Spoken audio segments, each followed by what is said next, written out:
Obrigado, valeu, turma.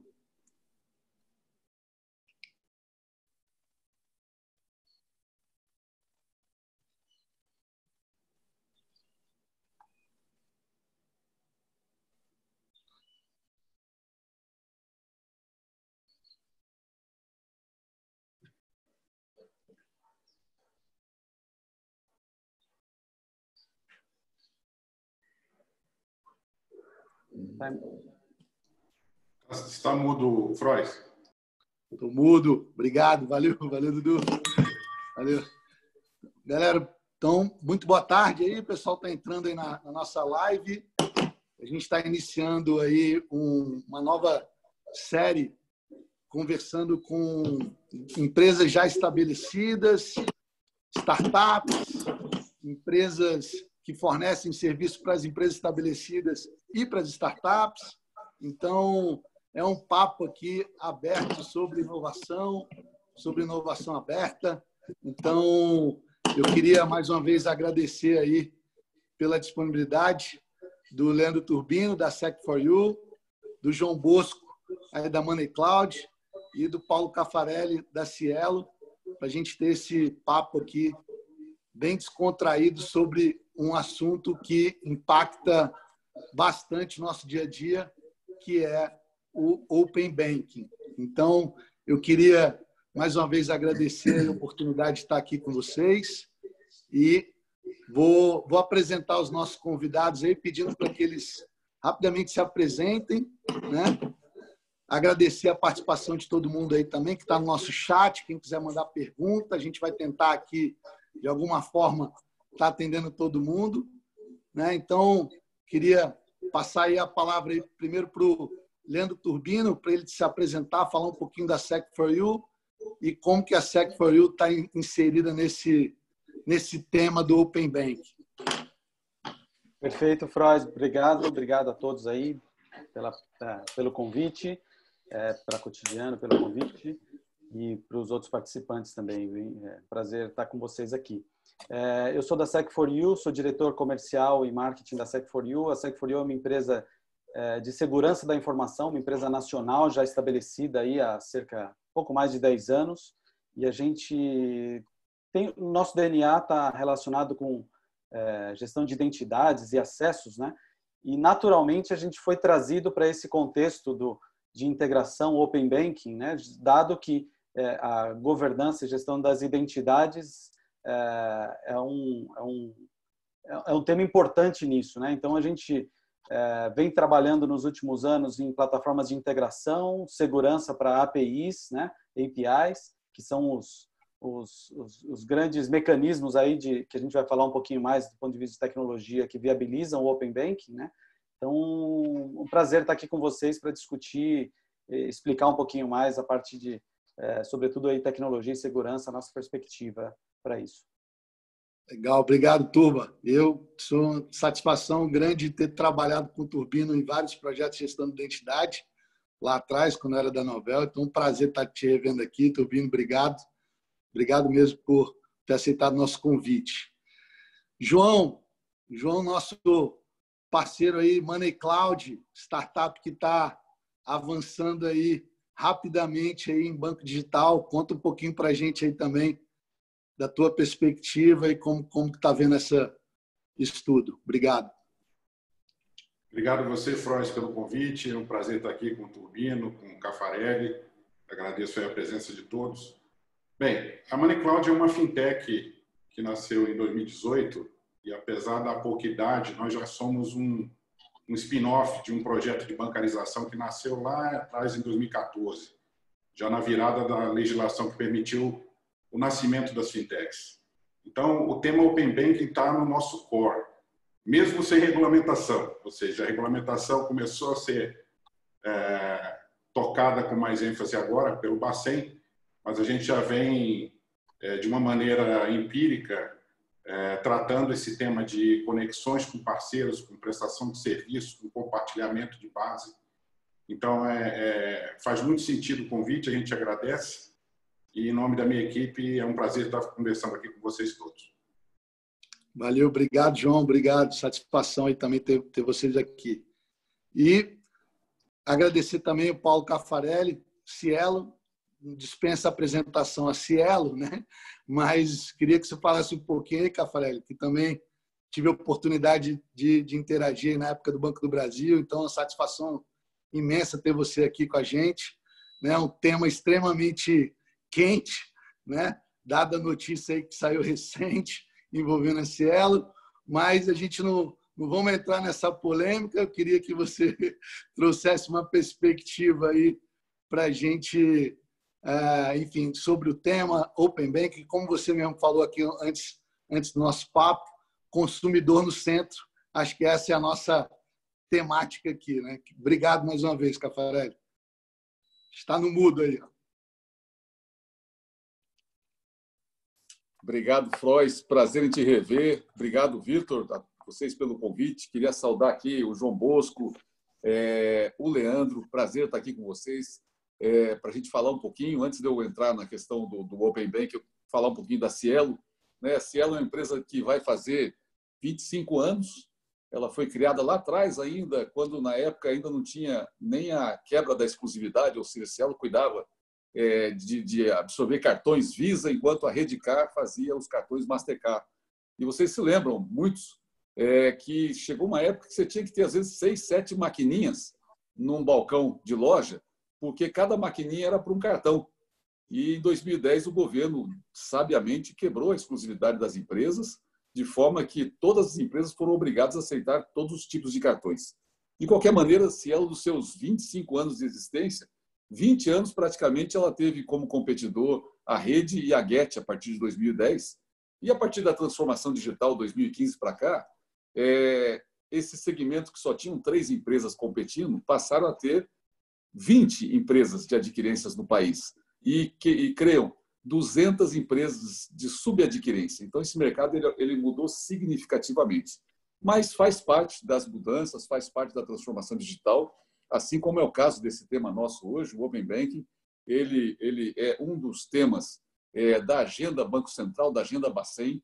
É uma agenda que tem por objetivo a inovação, você estimular a competição no mercado financeiro brasileiro e, acima de tudo, você trazer segurança, né? Quando a gente pensa em Open Banking, às vezes a gente tem uma tendência a pensar primeiro na questão do crédito, né? Informações para gerar crédito.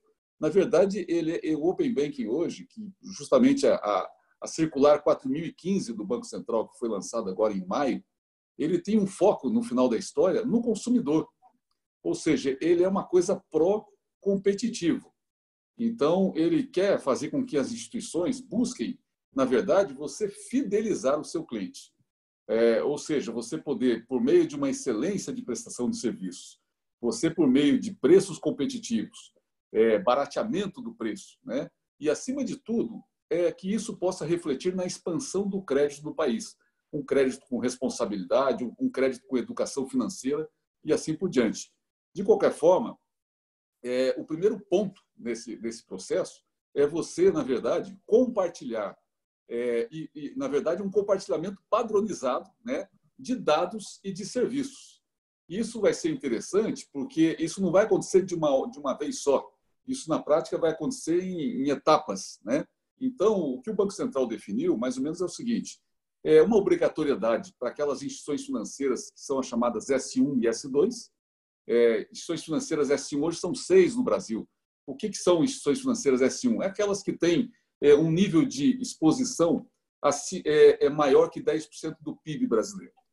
Então, estamos falando em Banco Brasil, Bradesco, Itaú, Santander e o BTG e Caixa. Santander, BTG e Caixa. São 6 instituições. E também aquelas do S2, que, na verdade, têm um sistema de exposição entre 1% e 10% do PIB brasileiro. Essas serão obrigadas a fazerem parte desse processo. De outro lado, todas as instituições que são reguladas pelo Banco Central também estão facultadas a estarem no Open Banking. Obviamente, vai se exigir. A única coisa que o Banco Central diz é o seguinte: você não é obrigatório, mas se você vier, você tem que ter o princípio da reciprocidade. Ou seja, se você vai obter dados, você tem que trazer dados também para esse processo.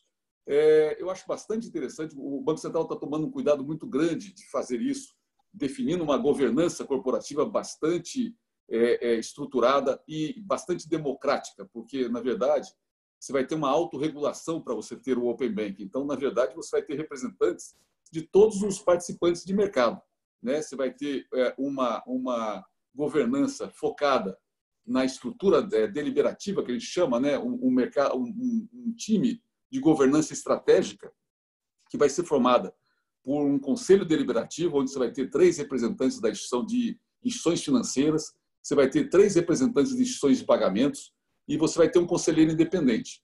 E ainda você vai ter 2 camadas, uma camada administrativa e uma camada de grupos técnicos. Agora, o legal disso, eu já estou concluindo aqui essa parte inicial, é que assim as fases são bastante, eu diria, bastante equilibradas no início, porque já esse ano, né, em 30 de novembro, a gente já vai ter aí a primeira fase do Open Banking, que vai ser a disponibilidade de informações públicas dos bancos. Ou seja, você já começa a compartilhar essas informações que já são públicas hoje. Em 31 de maio de 21, que é a segunda fase, você já começa a fazer troca de informações entre os bancos sobre determinados clientes. 30 de 8 de 21, você já começa a ter um acesso, o que eles chamam de iniciação de pagamento. E a partir daquele momento, você já pode ter encaminhamento de propostas de créditos entre os bancos, entre os participantes. E consuma isso em 25 de novembro, como o Leandro comentou, o João Bosco também, você complementa isso através de investimentos, de seguro, de operações de câmbio, né? De uma forma que você tem praticamente todo um portfólio à sua disposição. O mais importante de tudo isso é que, para você poder fazer parte do Open Bank, existe seguindo já aquela orientação da Lei de Proteção aos Dados, os dados pertencem ao cliente. Então, você vai ter que ter, da parte do cliente, um consentimento, a autenticação desses dados e a própria confirmação deles. Eu acho que esse é um ponto importante, porque acaba, de uma certa maneira, definindo de uma forma bastante efetiva que os dados não pertencem às instituições, os dados pertencem aos clientes. Então, isso vai trazer aí, digamos, um empoderamento da figura do cliente e a gente vai ter uma consequência muito positiva nisso, seja em preço e seja em qualidade de serviço prestado. Acho que, para começar, um pouco é isso. Legal, obrigado, Caffarelli, aí pela contextualização aí da regulação. Acho que é muito importante que a gente entenda esse movimento do Bacen faseado, mas né, incentivando a competição, né, de todo o sistema financeiro aí para trazer mais benefícios para os clientes. E aí, pegando o gancho que você trouxe aí com relação à privacidade, né, e esse empoderamento, né, do consumidor como sendo dono dos dados, eu vou rolar essa bola aí para o Turbino, que também trabalhou bastante nisso aí, inclusive, né, dentro da própria VisaNet, você comentou isso lá atrás, na VisaNet lá atrás a gente trabalhava um pouco sobre isso, que eu queria que ele contextualizasse na parte assim, o que na prática, né, as dificuldades e desafios de colocar tudo isso para funcionar, né, essa governança. Como o cliente pode ter a certeza que os dados são deles e quem está acessando esse dado, ele, de fato, autorizou, né? Então, acho que contextualizar um pouquinho isso aí, depois eu puxo ali para o João para a gente falar um pouco desse faseamento do Open Bank, como é que ele, fintech, vê isso. Tá bom, Frois, obrigado. É isso aí. Como o Paulo comentou, esse faseamento aí já foi... até essa semana mesmo saiu uma circular do Banco Central justamente estabelecendo isso, né? O que é importante, eu acho que do ponto de vista de regulamentação, do ponto de vista do consumidor, na verdade, é que exista uma regulamentação para isso, né? Parte vai ser definido pela regulamentação e parte vai ser autorregulado pelo próprio mercado, pelas instituições e pelos associados, vamos dizer assim, né? Quem participar desse mercado, né? Isso, de uma certa maneira, o objetivo principal é trazer uma garantia para os clientes e a privacidade deles está sendo mantida, né? Na esteira disso, né, a própria Lei Geral de Proteção de Dados vai também trazer mecanismos para o cliente, para o consumidor final, ele poder, o titular dos dados, né, que a gente costuma falar, né, ele poder ter certeza de que, como a lei regulamenta como os dados deles estão sendo utilizados, ele tem o direito de saber como esses dados estão sendo utilizados, né? Mas o principal é a preocupação com segurança, né? Como garantir que, quando você abre para APIs abertas para integração entre as entidades, você está abrindo portas. Como que você garante que essas portas têm os mecanismos de bloqueio e de segurança adequados para não permitir que qualquer um venha ali e faça esse processo? Então, a preocupação com segurança é muito grande. A gente tem trabalhado nisso há alguns anos já, desenvolvendo sistemas de integração com API, com segurança, com a gestão da identidade, né? Porque com o empoderamento do consumidor final, no final das contas, você vai poder dizer que dados, quais instituições vão poder acessar e entre elas, né? Só que como que você garante que você é você mesmo, né? Então, os mecanismos de autenticação avançada, autenticação forte, autorização granular, que você vai dizer exatamente quem pode acessar o que das suas informações, dar esse consentimento e também como você remove esse consentimento, né? O seu direito de remover esse consentimento, eu acho que é chave para dar essa confiança para o consumidor, no final das contas, de que o mercado como um todo está funcionando e que as coisas, que ele tem seguro nesse ambiente, né? Porque, por um lado, fintechs, até mesmo aplicativos, eventualmente, lá na ponta, lá no final das contas, vão conseguir buscar informações de várias instituições para consolidar isso.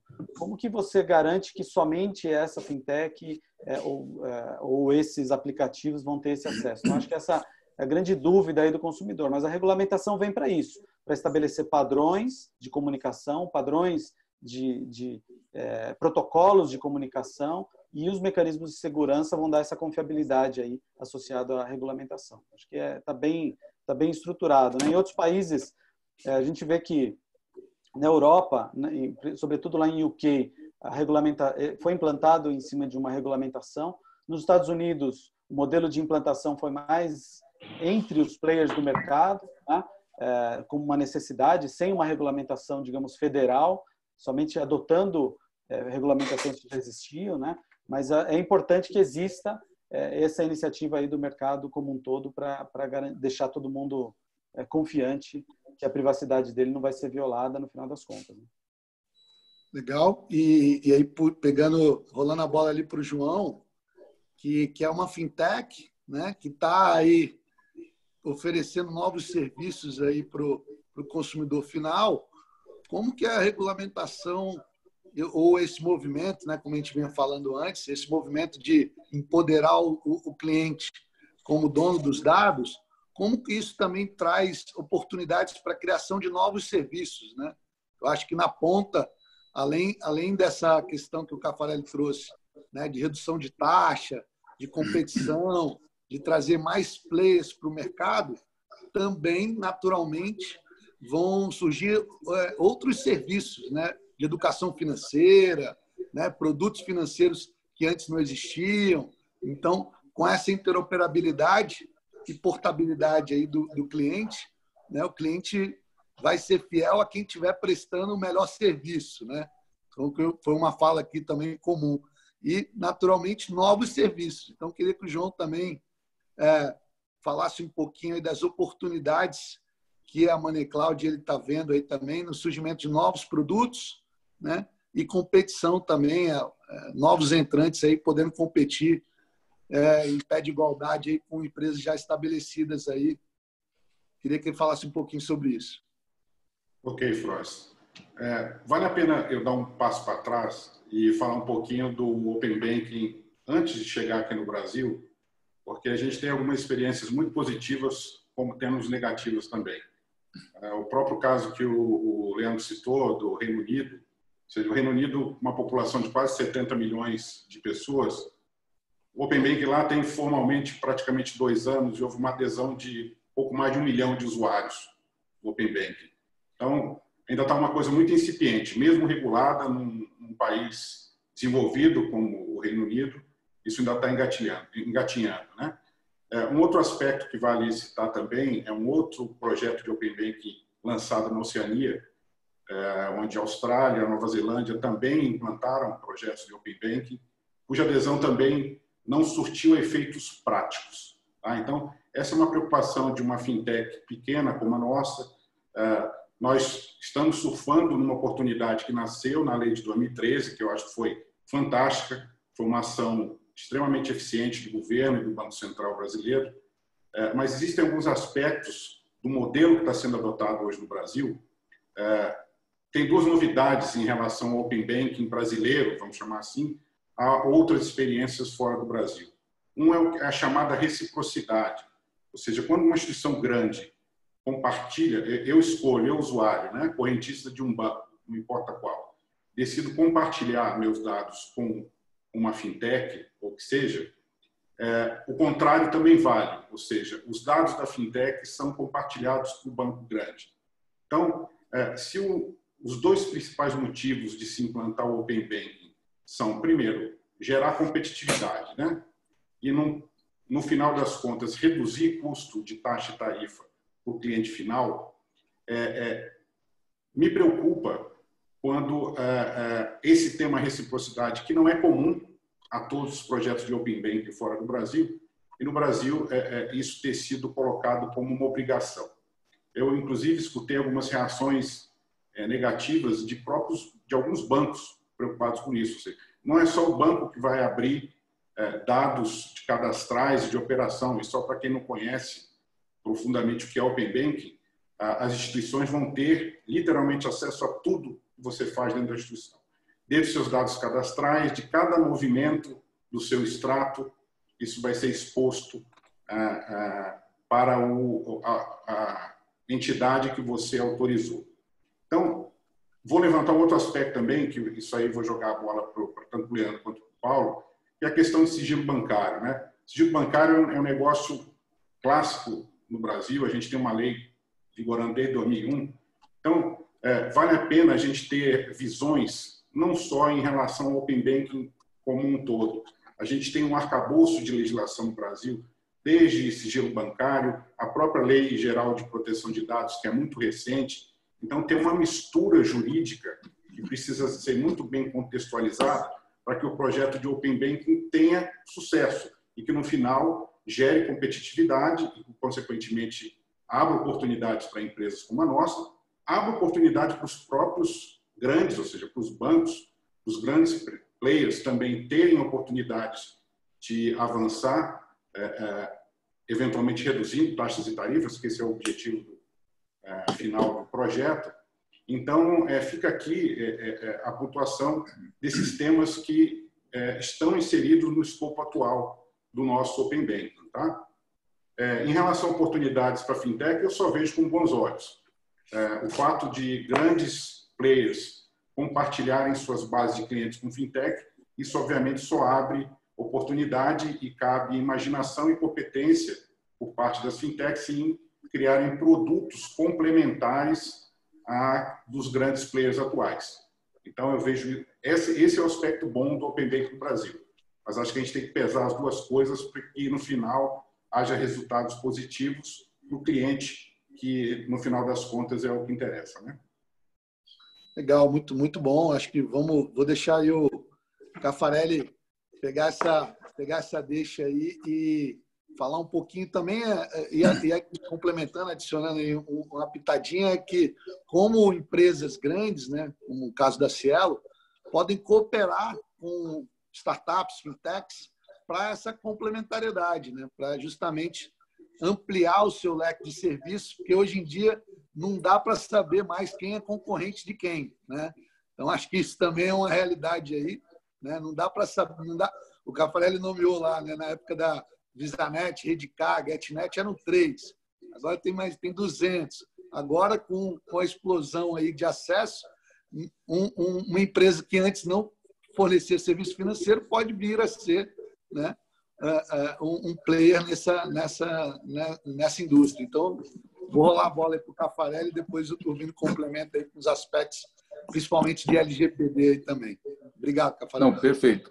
Eu acho que o João tocou num assunto importante, que é, digamos assim, o processo de maturação que vai ter que passar o Open Bank. Eu acho que isso tem muito a ver hoje com o que a gente está assistindo, né? Quer dizer, hoje o benchmark, se é que existe um benchmark ainda, é do Reino Unido. Você tem alguns modelos interessantes, o modelo de Singapura, o modelo de Hong Kong, são modelos bastante interessantes. O regulador praticamente ele só traça orientações, quer dizer, o processo acaba acontecendo meio que sozinho. Na Austrália, como ele falou, seja Austrália, Nova Zelândia, a Índia, a Rússia, todos esses têm modelos hoje de Open Bank. Quando você vem para a Latam aqui, México também começando, eu acho até que o Brasil e México estão andando muito próximos com relação a isso. Eu faço um registro aqui, eu acho que o regulador brasileiro ele é muito respeitado no mundo todo. Eu acho que a gente passou por tantas dificuldades aqui no país, seja por conta de inflação, seja por conta política, e o regulador, seja pelas crises que nós passamos no passado, o regulador hoje do Brasil ele aprendeu a desenvolver um trabalho, porque o Brasil é atípico, né? A gente brinca, o Brasil tem jabuticabas, né? Ninguém tem no mundo, o Brasil tem. Justamente porque, na verdade, se você observar assim, pegue os grandes bancos hoje. Você tem um banco internacional hoje, que é o Santander, que depois de muito tempo ele aprendeu como lidar com o mercado financeiro brasileiro. Então, o mercado brasileiro é muito atípico. E o regulador vem fazendo um trabalho bastante forte com relação a isso. Então, eu entendo o seguinte, a gente passa por uma fase agora, é muito importante, a gente está passando por esse aperfeiçoamento todo do mercado financeiro. Volto a dizer, quem ganha com isso é o cliente. E a gente tem que saber que isso não tem volta.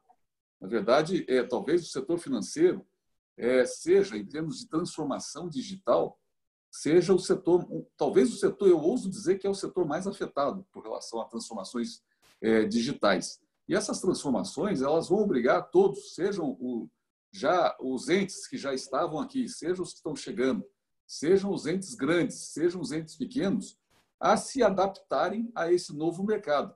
Uma única coisa que é certa nesse mercado é a competitividade. Ou seja, nós vamos ter que ter produtos adequados. Vocês lembram que antigamente um banco, quando fazia um produto, ele fazia um produto de prateleira, era um produto que servia a todo mundo, e esse produto era vendido no canal do interesse do banco. Hoje em dia, os bancos fazem produtos customizados e ele é vendido no canal de interesse do consumidor. Então, essas ações que acontecem, como está acontecendo aqui, eu chamo de cidadania financeira, né? Empoderamento do consumidor. E eu te digo o seguinte, a gente tem um dificultador no Brasil, na minha opinião, vocês talvez vão concordar comigo, porque eu diria para você o seguinte, o volume da economia informal no Brasil ainda é muito grande. E a economia informal no Brasil, o Leandro e o João acompanham isso no negócio deles, ela usa ainda muito dinheiro físico. Isso vai ser um dificultador, porque, na verdade, quanto menos dinheiro a gente tiver no mercado, mais rápido será a nossa transformação. Agora, para você poder fazer esse movimento de tirar esse dinheiro do mercado e você poder fazer essa transformação, ela vai nos demandar muita criatividade. O Covid nos trouxe tantas coisas tristes, né? Mas uma coisa que ele trouxe foi uma aceleração desse processo. Então, eu diria para você o seguinte, na Índia foi mais fácil, o governo falou, a partir de amanhã não existe a nota tal de dinheiro, então te obriga a ir lá para o sistema de pagamentos. Aqui, se a gente não atacar essa questão do dinheiro, a gente vai ter bastante dificuldade com relação a essa migração. Porque se você parte do princípio, se metade da economia do país ela é informal, pensa em termos de arrecadação, com toda essa dificuldade fiscal que nós temos no país, quanto desses negócios gerados poderiam estar gerando impostos para a gente poder estar com a situação fiscal do país numa situação muito diferente do que essa que a gente está hoje. Então, os desafios que a gente vai ter serão muito nesse sentido, mas eu te diria o seguinte, eu acho que nós somos felizardos e a gente tem que participar ativamente nesse processo de transformação, fazendo com que as coisas aconteçam, aproveitando essa democratização que o Banco Central está nos dando, seja pela autorregulação, seja pelos comitês e pelos conselhos que estão sendo criados, de nós sermos o agente de mudança disso. Ou seja, o Open Bank é um tema novo, nós podemos usar as experiências negativas lá de fora para aperfeiçoar aqui dentro, e nós podemos dar sugestões e, quem sabe, o Brasil passe a ser um benchmarking com relação à questão do Open Banking. Eu acredito muito na nossa capacidade, eu digo assim, nós somos um sistema financeiro resiliente, a gente sabe como atuar.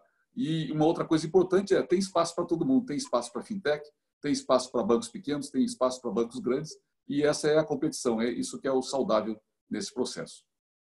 Muito bom. E como você falou, né, o Brasil sempre foi exemplo do sistema financeiro, né? Aqui, acho que pelas crises todas que a gente enfrentou de inflação, tudo, a gente sempre teve um sistema financeiro muito bom, né? Muito automatizado, né? Exato. Frente a outros mercados. E, como você falou, a gente pode estar exportando tecnologia também, né? Por que não? Exatamente. Então, é oportunidade para as empresas brasileiras, né, se internacionalizarem com serviços financeiros mais robustos, né? Então, referência mundial. O Brasil é referência mundial nesse processo. Que bom. Nesse gancho aí, eu queria que o Turbino falasse um pouquinho da experiência aí de processos de segurança atendendo grandes bancos, né? E o que isso hoje traz também para as fintechs, né? Então, acho que todo mundo está preocupado com segurança, então eu queria que você, Turbino, contextualizasse essa questão da LGPD, né? Aplicativos aí que você comentou, né? Como que hoje a SEC, né, atende os grandes bancos e como isso também pode estar à disposição das fintechs, né? Empresas que estão nascendo agora também, para que essas empresas já nasçam com a mesma segurança, com a mesma proteção que os grandes bancos têm hoje. Perfeito, Frois. É exatamente isso que você falou. A gente tem dado essa preocupação aí com privacidade, na verdade, com prevenção à fraude, né? Independente até mesmo do Open Banking, da regulamentação e tudo mais, já existe uma grande tendência no mercado a desenvolver sistemas que, ao mesmo tempo, trabalhem na prevenção à fraude e, ao mesmo tempo, entreguem para o usuário experiência agradável, né? Então, o pessoal brinca de experiência Uber ou experiência Google, né? Ou seja, aquela experiência que você não precisa colocar a sua senha a todo tempo, que você vai...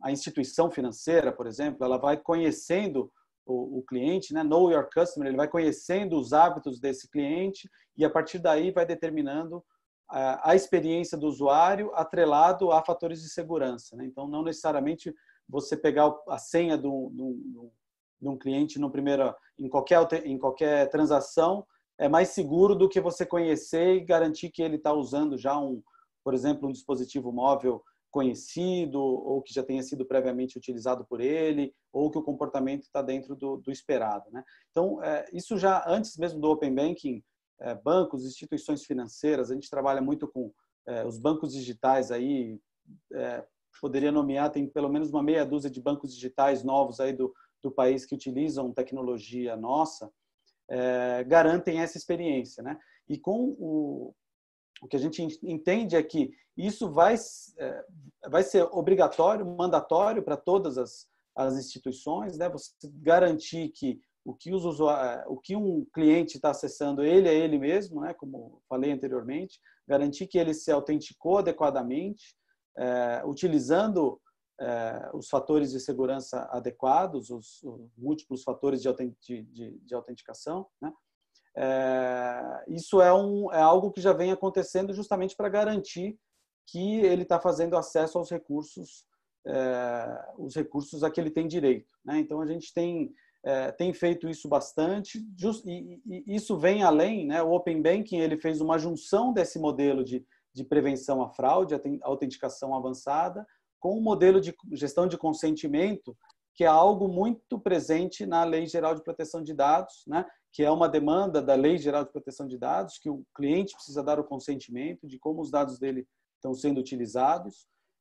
E o Open Banking faz a junção dessas duas coisas, a prevenção à fraude e a gestão do consentimento, né? Então, é algo também que as empresas, apesar de serem regulamentações diferentes, a legislação de privacidade e a do Open Banking, elas se complementam e acabam atingindo o mesmo fim, né? Então, a gente tem visto o mercado se movimentando para atender, sobretudo a LGPD, que está aí para entrada em vigor aí em agosto, né? Caso ainda não mude, né? A gente, dadas as situações aí, muita coisa mudou. Já foi alterado, as penalidades ficaram para o ano que vem, né? Para agosto de 2021. Mas as empresas, a maioria das empresas grandes, sobretudo empresas aí de instituições financeiras, já estão adequadas, e isso já é um grande passo também para eles no atendimento do Open Banking, não do ponto de vista de tecnologia, mas nessa preocupação com a privacidade, que é algo que eles vão precisar garantir também, né? E a regulamentação vai precisar determinar quem é que manda, né? Quem é o responsável por cada informação, né? Quem é o provedor da informação, quem é o usuário da informação, né? E quem é o responsável em casos aí de problemas de privacidade e tudo mais, né? Mas eu acho que já essa adequação tecnológica as empresas estão fazendo, e isso tem sido bem positivo, seguramente já vai contribuir. Até pegando o gancho do que o Paulo comentou, quando a gente fala que o mercado financeiro brasileiro ele é muito maduro, né? E realmente é maduro já, há muitos anos a gente escuta isso, né? E o fato da gente estar vendo a implementação de Open Banking e a legislação de privacidade nos outros países acontecendo antes de nós, né? A gente tem aqui como se fosse uma máquina do tempo em que a gente consegue realmente ir aproveitando aquilo que já está acontecendo de bom nesses lugares e aqui já conseguir construir algo que seja factível, pegando o que é de bom, eliminando eventuais falhas, né? Eu acho que esse modelo que a gente está conseguindo implementar aqui, um pouco depois, por exemplo, da legislação que veio de privacidade na Europa ou do Open Banking na Europa, nos dá essa possibilidade de aproveitar isso. Acho que a gente tem que ver isso com muito positivo, e tenho certeza que a nossa regulamentação vai ser talvez a mais moderna do mundo quando se fala em Open Banking e privacidade. Tenho certeza que a gente vai estar muito bem em termos de regulamentação quando isso entrar em vigor. Legal. Eu vou rolar a bola um pouco para o João, que foi quem manifestou ali que estava um pouco descontente com alguns aspectos do Open Banking. Então, eu queria que o João comentasse um pouquinho aí a fala do Turbino e do Caffarelli, trazendo também uma perspectiva, como eu falei, né? E vou tentar trazer um caso de uso aqui, vou me arriscar num caso de uso, né? De um cliente, né? Fazendo uma compra numa loja, né? E tendo os dados talvez já localizados ou que passem dentro da instituição financeira e compartilhar essa geolocalização aí com algum outro ente. Como é que seria isso, né? Eu lembro um pouco desse caso lá atrás, então, né, todo mundo, acho que uma fala recente aí que eu vi, assim, o dado é do cliente, né? E o banco tem todos os dados dele, né? Então, como é que fica essa troca aí agora de informação para um setup de um novo serviço? Fala aí, João, dá seu teu testemunho aí em relação a esse caso de uso e como poderia ser isso aí num setor regulado. Não, e mais, Freud, quem é a bronca, né? Se os dados se o dado vazar, né? Vazar, de quem que é a culpa? Ou seja, se é da origem que compartilhou ou se é do destino que foi compartilhado, né? Então, essa é uma preocupação minha, ou seja, as colocações que eu faço aqui são com todo cuidado para que isso seja benéfico para todos, né? Vou até usar os dois depoimentos aí, tanto do Paulo quanto do Leandro. O Paulo comentou um negócio importantíssimo, que é ainda um alto índice de desbancarização no Brasil. Aí eu vou puxar a sardinha para o nosso lado lá. A MoneyCloud, eu diria que 90% dos nossos clientes são desbancarizados. Ou seja, a gente está conseguindo levar serviços financeiros aonde os bancos tradicionais e as instituições clássicas não conseguem alcançar. Esse é o nosso foco. Aliado ao ataque a esse tipo de público, o Open Banking, que eu vislumbro como o ideal para o Brasil, é aquele que eu consigo montar parcerias para prover serviços para esse meu cliente final sem haver uma contaminação de concorrência. Ou seja, por que eu vou beneficiar meu concorrente?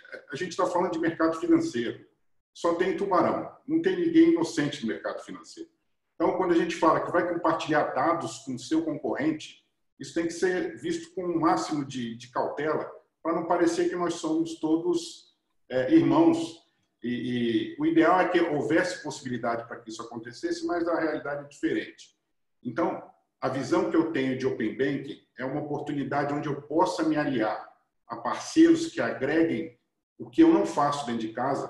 Por exemplo, a MoneyCloud pode ter produtos que a Cielo não faz, que a Sec4U não faz e vice-versa. Aliás, eu já estou namorando a Sec4U para a gente juntar forças aí em projetos conjuntos. Então, essa é a filosofia benéfica do Open Banking, tá? Ou seja, que estimule que produtos que não chegam no cliente final, esses produtos possam chegar com um preço mais competitivo. Então, pegando outro gancho de segurança, né, que foi o que você levantou aí do caso, é a preocupação jurídica de responsabilidade. Quem que é o responsável? Ou seja, vazou dado. Hoje eu sei, se vazar dados do meu cliente, eu sou o responsável. Ou seja, se vazar da Cielo, o Paulo sabe quem é o responsável. Então, eu acho que o Leandro, junto com a Sec4U, tem um desafio gigantesco, que é proteger todos os envolvidos, não só o cliente final, mas todos os atores que vão estar compartilhando esses dados comuns. Ou seja, a lei de sigilo bancário lá atrás ela não foi criada à toa. Foi criada para proteger que os meus dados não vão cair na mão de fraudadores ou de quem não interessa. E a gente sabe de casos, a maioria das pessoas que estão escutando aqui o bate-papo provavelmente tem alguma coisa a ver com o mercado financeiro, e vazamento de dados acontece em todas as empresas, de todos os níveis. Agora, a responsabilização disso não é brincadeira. Então, eu sou um otimista eterno, tá, Freud? Mas eu sou extremamente responsável com os movimentos que a MoneyCloud vai se envolver no futuro. E a gente quer estar dentro do Open Banking, mas de uma maneira saudável e que gere benefício para todos os envolvidos, e que não aumente risco, né? Risco operacional, principalmente para empresas de pequeno porte como a nossa. Então, eu expor dados do meu cliente que provavelmente possam ser vazados, não importa por qualquer fragilidade, isso gera preocupação para os atores também. Então, eu acho que vale a pena sempre a gente ter os dois lados da moeda. Eu sou extremamente otimista porque eu já faço uso do Open Banking como business da MoneyCloud, né? Ou seja, a parceria faz parte do nosso dia a dia, juntando forças com quem faz o que a gente não faz, mas cautela e canja de galinha sempre faz bem. Mal ninguém. Então, pegando gancho, mais um gancho aí, a gente vai rodando aqui e vai complementando. Você falou de parcerias, né? E não tem como não deixar de perguntar para o Caffarelli aí, né, Caffarelli? Da parceria, a gente sabe, né, que não está diretamente relacionado com o Open Banking, a gente sabe de toda a preocupação e o reforço aí do regulador aí do Bacen, né? E faz coro aqui, né, de que o Bacen vem atuando de forma exemplar aí para promover a competição, né, abrindo. Eu lembro de uma reportagem que saiu recente aí da Exame, o órgão mais sisudo da esplanada se abre, né, para o mercado, então a gente tem que aplaudir o Bacen o tempo todo, né, mas que essa semana aí andou não só o Bacen, mas junto com o CAD, né, freando uma iniciativa que o Paulo está à frente. Eu sei que a gente não vai poder explorar tanto esse assunto por questões aí práticas, mas queria que o Paulo comentasse o que é possível, né, num avanço de mercado, numa parceria aí que estava clara e poderia ser utilizada por vários outros entes, né, mas que eles foram à frente, tomaram essa iniciativa, mas aí o CAD e o Bacen viram aí como uma afronta, talvez, à competitividade. Então, eu queria que você também... Todo mundo está curioso, vejo várias questões aqui, então não tinha como não perguntar. Então, eu queria, Paulo, que você desse um breve palavrinha para a gente sobre isso. Está no mudo. Está no mudo. Foi até bom você perguntar isso, porque assim, eu acho que é importante esclarecer uns temas. Primeiro, o Banco Central e o CAD estão no seu papel. Eles pediram essas informações, as bandeiras estão passando uma série de informações para o Banco Central, nós estamos prestando uma série de informações para o próprio CAD, e eu diria para você assim, é quase que uma atitude normal isso tudo que aconteceu, justamente para que o regulador possa ter o conforto de poder efetivamente autorizar que isso aconteça de uma forma definitiva, tá? Então, esse processo com o WhatsApp, a gente vem trabalhando já há 1 ano e meio. A Cielo participou de uma concorrência que eles fizeram com praticamente todas as adquirentes do país, e a gente acabou sendo escolhido como o primeiro pelas soluções que nós desenvolvemos para poder integrar essa solução com eles. Isso não a gente não tem exclusividade, acho que é importante deixar claro aqui, ou seja, até porque o Brasil já quebrou essa exclusividade lá em 2010, né? Como eu falei no início. Hoje não existe isso. Então, todos os demais adquirentes estão aptos a fazerem parte desse processo. Assim como todos os demais bancos, as fintechs também estão aptas a participarem desse processo. E o WhatsApp vai ser mais um instrumento de pagamento, inclusive com grande possibilidade de fazer a interoperabilidade, de se plugar no Pix, né?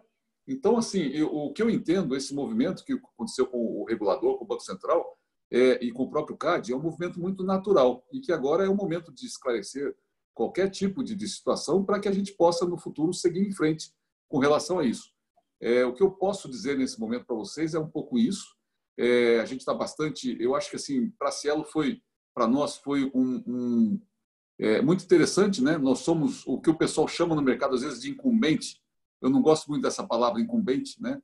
Porque a Cielo hoje, embora ela esteja no mercado há 25 anos, a Cielo continua sendo a líder desse mercado, continua tendo soluções inovadoras. Nós somos pioneiros agora com a Caixa na solução do pagamento do auxílio emergencial. Depois vieram outras adquirentes. Mas veja o seguinte, quando a gente pagou, João, Caixa Econômica tem 50 milhões de beneficiários sem conta corrente. Então, o que aconteceu? É aberta uma conta digital para eles, essa conta é utilizada, eles tinham que ficar na fila das agências da Caixa para pegar o seu dinheiro, para pegar os seus R$600. Na medida que a gente conseguiu disponibilizar que eles possam utilizar o cartão digital deles de poupança em estabelecimentos, e aqui não tem concorrência, aqui as adquirentes estão somando forças para dizer o seguinte, onde cada uma de nós tiver, um beneficiário do auxílio emergencial vai poder utilizar isso, sem que ele precise ficar 3, 4, 5 horas numa fila de caixa. Um dado interessante é que a gente encurtou em 50% o tempo das pessoas esperando para receber. Então, a Caixa ficou super contente com esse trabalho. Vem sendo desenvolvido pela bandeira Elo, mas isso pode também avançar para outras bandeiras também. Mas eu diria assim, o mais importante de tudo isso, a gente está passando por um momento tão interessante de competitividade. E competição, vou falar do meu negócio, por exemplo. Meu negócio nosso negócio, vender transação, vender, você poder ser processador, ele é um produto comoditizado, né, Leandro, João Bosco? É muito parecido, meu produto, produto dos meus competidores. O que diferencia isso? Preço diferencia, marketing diferencia, tecnologia diferencia, disponibilidade, propaganda. Mas, no final da história, eu diria para você o seguinte, tudo vai se resumir na experiência do cliente. Então, o grande desafio que nós temos na Cielo, e felizmente nós estamos conseguindo fazer, é fazer o seguinte, se eu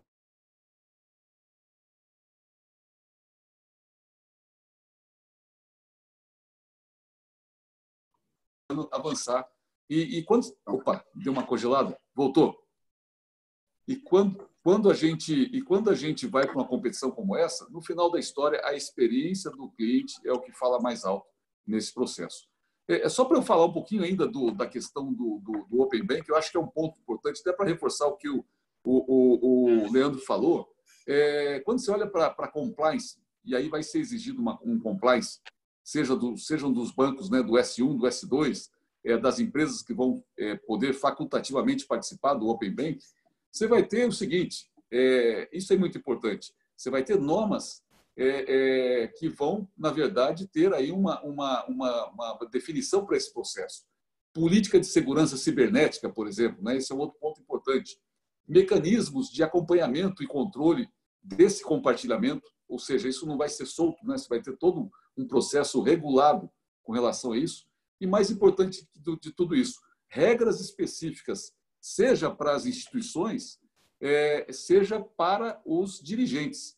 Eu acho que isso é legal porque acaba trazendo um grau de responsabilidade muito forte para esse compartilhamento, para justamente você não colocar em risco aquilo que a gente acabou de falar aqui, dos dados, né? Que hoje em dia, quer dizer, com a LGPD, que o Leandro estava falando, pode ser que seja em agosto, mas se mudarem no Congresso, pode ser que seja esse ano ainda, né? A medida provisória ainda não foi definida.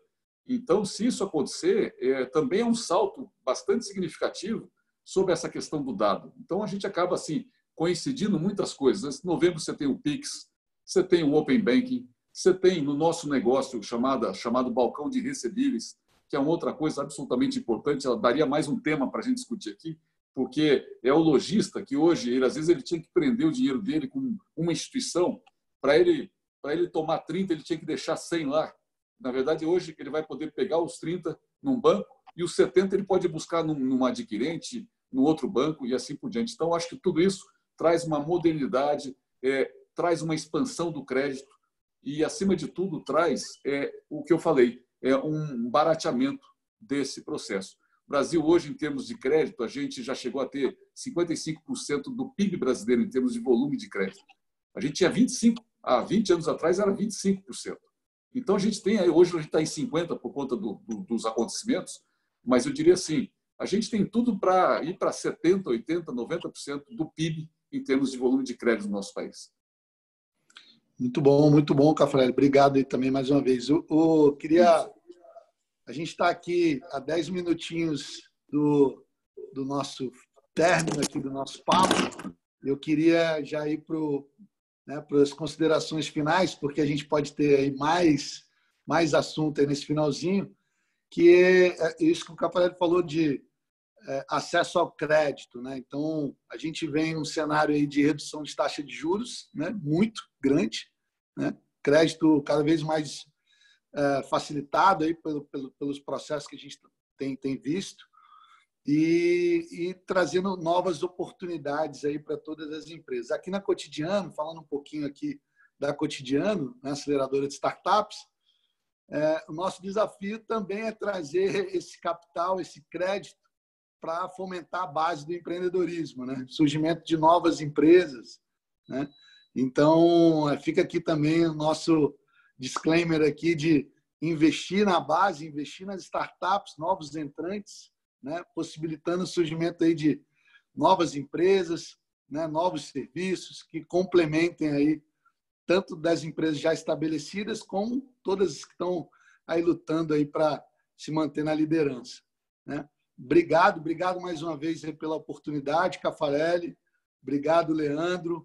Obrigado, João. Eu queria que cada um aí passasse aí rapidinho uma mensagem aí a respeito do futuro, né? Pudesse fazer deixar uma mensagem para quem está nos acompanhando aí com relação ao tema do Open Bank e tudo que a gente falou aqui, né? E deixar sua mensagem final aí para a turma que está acompanhando nossa live aqui. João, começando aí por você que foi o último a falar aí. Obrigado mais uma vez. Foi um prazer participar aqui do bate-papo. Sempre é saudável ter ideias diferentes na mesa. Isso faz com que a gente reflita e busque soluções para que o nosso negócio sobreviva dentro do contexto atual brasileiro e mundial, que a digitalização se faz cada vez mais necessária, né? Então, o Open Banking e os outros aspectos que o Banco Central está defendendo, o pagamento instantâneo, né, o PIX, a própria lei de proteção de dados, isso tudo é uma mistura saudável, são preocupações muito válidas, não só preocupações, são atitudes que o governo e o Banco Central estão tomando para que isso tenha o formato apropriado para surtir o efeito apropriado. Então, eu vejo com bons olhos, sempre alertando e contribuindo da maneira que a gente puder. Eu acho que o legal desse bate-papo foi ter visões diferentes. Ou seja, a gente tem a visão de uma empresa grande, como a Cielo, uma visão especialista de segurança, como a Sec4U, e uma visão de fintech como a nossa. Eu acho que o somatório dessas experiências e visões podem contribuir para que o mercado, de uma maneira geral, atenda ao consumidor de uma maneira mais justa, com preços mais atraentes. Eu agradeço muito e meus contatos estão aí para contatos futuros. Obrigado, Frois. Obrigado aos colegas aí de bate-papo. Valeu. Leandro? Bom, quando a gente fez o briefing antes, você falou que ia passar rápido e realmente passou rápido, hein, Frois? Viu? Quando o papo é bom, passa muito rápido. Mas fico feliz de ter esse papo aqui, essa oportunidade. Eu acho que, assim, bom, desnecessário aí dizer, né, tudo que foi falado, grandes pensadores aí do mercado, conhecem bem o mercado, sabem do que estão falando. Acho que para a gente é importante isso. Acho que eu queria deixar como mensagem, né, a preocupação, obviamente, ela é de segurança, atrelado à experiência do usuário, né? E o próprio Open Banking ele vem para trazer isso, né? Segurança e experiência do usuário, de como que você pode entregar mais produtos, mais benefícios, mais acessos para o usuário, sem ele precisar entrar no site do banco dele, ou sem ele precisar interagir somente com uma instituição. Ele consegue, a experiência dele fica muito mais aberta e muito mais ampla, né? Mas a preocupação com segurança ela é real e a gente está aí para ajudar nisso. Temos ajudado bastante empresas, instituições financeiras, empresas do setor de pagamentos, praticamente os principais players do setor de pagamentos, os principais bancos, né, contam com a gente e a gente espera continuar ajudando nisso, trazendo inovações para o mercado. A gente trouxe várias inovações, tanto para a LGPD, para atendimento à LGPD, como para atendimento à prevenção à fraude, experiência do usuário, né? E a gente continua fazendo isso. Então, acho que as perspectivas são boas. Temos muita coisa para fazer ainda e isso que é bom, né? Tem que ter trabalho. Diante de tudo que está acontecendo, o que a gente precisa é ter trabalho, ter coisa para fazer, trazer inovação, buscar coisas novas. Estamos aí para isso, tá bom? Muito prazer conversar com todos vocês aí. Obrigado pelo convite mais uma vez. Valeu, Turbino. Paulo, mensagem final aí para todo mundo que acompanhou a gente aqui. André, agradecer você, agradecer o Vitor mais uma vez pelo convite, agradecer o Leandro e o João. Foi um prazer estar aqui com vocês, a gente poder fazer esse bate-papo. Foi muito rápido, realmente, né? Mas a minha mensagem é de muito otimismo. Eu acho que nós, no Brasil, fazemos parte aí de um dos países mais avançados, né, na tecnologia bancária, na tecnologia digital. E eu diria para você o seguinte, vou contar uma historinha muito rápida aqui. E nos anos 80, eu era office boy do Banco do Brasil e a minha função era ficar na sala de autoatendimento para segurar o cliente para ele não entrar dentro da agência do banco para poder utilizar o caixa tradicional ou falar com as pessoas. Eu tinha que segurar ele na sala para ensinar ele a usar o ATM, né? O dispensador de dinheiro, de extrato, aquela coisa toda. O que eu quero dizer hoje é que a transformação digital ela está acontecendo de uma forma, uma velocidade que nunca aconteceu. E o Covid, como eu falei, acabou acelerando esse processo no nosso país. Então, tantas coisas mudaram nesses últimos 3 meses, né, na vida de todos nós. E a gente sabe que, tirando essa parte triste, como eu falei no início, a gente vai sair desse processo com uma lição muito grande. Mas essa lição ela só é possível por conta desse momento de transformação digital. Se isso tivesse acontecido há 10 anos atrás, quem é que ia conseguir trabalhar em home office? Quem é que ia conseguir melhorar a sua produtividade, como a gente está conseguindo nesses dias, trabalhando à distância da nossa empresa? Não é isso? Então, eu trago uma mensagem bastante otimista, dizendo o seguinte: vamos aproveitar essa aceleração da transformação digital e vamos fazer com que o nosso país seja sempre uma referência nesse mercado. E o Open Banking não deixa de ser mais um elemento para a gente fazer isso. Muito obrigado pela oportunidade. Obrigado, Caffarelli. Obrigado mesmo. Falei para a turma que ia passar rápido, passou. A gente poderia ficar aqui horas e horas e horas conversando. São todos especialistas aí no tema. Uma vivência, uma jornada incrível. E muito obrigado mesmo pela oportunidade da Cotidiano estar juntando essa turma aí de feras aí no tema. Esse é o início de uma série de outros encontros que a gente vai ter em outros segmentos também. Né? Como o Caffarelli falou, transformação digital, né? Covid acelerou e a gente, como aceleradora de startup aqui também, promovendo a integração das startups com as grandes empresas, fazendo essa salada aí, de todo mundo se unindo em prol do cliente, né? Em prol dos colaboradores, dos parceiros, de todos os stakeholders, para a gente ter aí um movimento de ganha, ganha, ganha mais adequado, ganha o cliente, ganha a empresa, ganha a sociedade. Então, obrigado mais uma vez. Satisfação enorme. Obrigado, Dudu. Obrigado, Vitor. Valeu. Até mais. Muito obrigado. Abração para todo mundo aí. Valeu, gente. Tchau, tchau. Obrigado, Valeu. muito obrigado. Valeu, gente. Boa noite. Obrigado por Boa tudo. noite. Boa noite. Tchau, tchau. Abraço. Tchau, gente. Abração. Abração.